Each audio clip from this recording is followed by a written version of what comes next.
Here's how you can easily upload shorts on YouTube. First up, click on the plus icon right over here.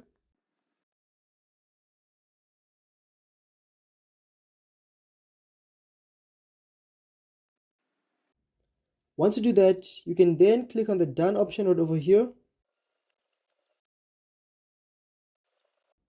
And you can then click on the next option. But if you want to still edit videos, you can simply play around with this tools right over here on the sideline, and you can easily edit your video. But in this case, I'm just going to simply click the next option. You can now then give your short a title.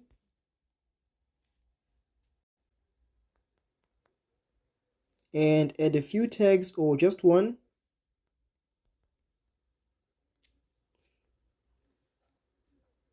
You can then also play around with the other settings like the visibility, location, and so much more. And once you're done doing that, you can then easily upload your short by clicking on the upload short option.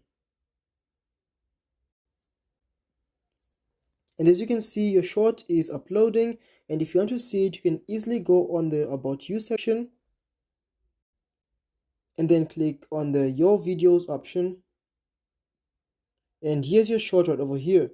So that's how you can easily upload YouTube shorts on YouTube. So if you enjoyed this video, please leave a like, comment, subscribe, and I'll see you in the next one.